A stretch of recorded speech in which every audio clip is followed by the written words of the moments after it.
नमस्कार शेतकरी बंधूंनो, आज आपण आलो आहेत गाव टोळी, तालुका पारोळा, जिल्हा जळगाव येथील प्रकारचे शेतकरी श्री दत्तात्रय वालजी पाटील यांच्या शेतामध्ये आपण आज पीक पाहणीच्या कार्यक्रमानिमित्त आलो आहेत. तर आपलं पायनर कंपनीचं P3319 जे की आपण हिवाळी हंगामासाठी देतो दरवर्षी. तर याचं दुसरं वर्ष आहे वाणाच्या ठिकाणी, नवीनच देतो आपण त्या ठिकाणी.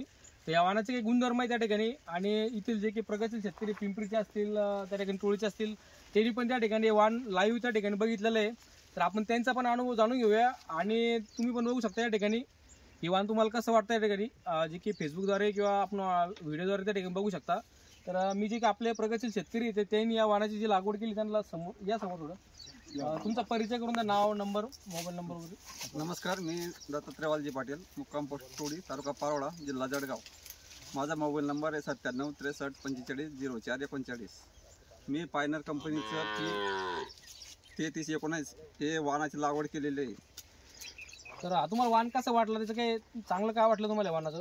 वाणाचा वैशिष्ट्य म्हणजे टोकापर्यंत भरलेले दाणे आहेत. बरोबर, कलर वगैरे चांगला आहे, टोकापर्यंत दाणे भरलेले आहेत. त्यानंतर एक समान आकाराचे कंस आहे, एक समान आकाराचे कंस आहेत. व्हिडिओ माध्यमातून बघू शकता की पूर्ण एक समान आकाराचे कंस त्या ठिकाणी, कुठल्याही प्रकारचं कणीस लहान मोठं त्या ठिकाणी दिसणार नाही तुम्हाला, एक सारख्या त्या ठिकाणी कंस आहे. बाकी पण शेतकरी आपण त्यांच्याकडून पण जाणून घेता. तुम्हाला वाण कसं वाटला त्या ठिकाणी? वाण मी पण लावलेला आहे. तुमचा परिचय सांगा. मी पिंपरी कैलासराव गो पाटील, माजी सरपंच. मी माझ्या शेतात पण कंपनीने मला पण 2 बॅग दिलेले आहेत. 3319. हो, 3319च्या 2 बॅग. आणि वाणचं एक वैशिष्ट्य आहे की रोगाला ते बळी पडू शकत नाही. चांगल्यापैकी रोगशक्ती प्रतिकार चांगली आहे. त्यामुळे हा वाण आपल्याला येणारा पुढच्या वर्षी लावायला काही हरकत नाही, आणि चांगल्या प्रकारे आहे. पाण्याचं बी काही एवढं त्याला हे नाही.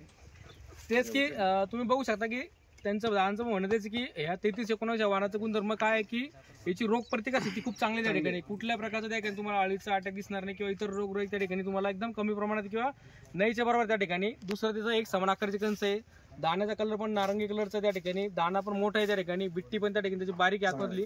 आणि आम्ही जे की 1 गुंठ्याचं त्या ठिकाणी प्रत्यक्ष करून दाखवलेलं आहे की त्याच्यामध्ये पण त्यांना चांगल्या पद्धतीनं म्हणजे जवळपास 1 गुंठ्यामध्ये 1.5 क्विंटलपर्यंत त्या ठिकाणी वजन त्या ठिकाणी मिळालेलं आहे.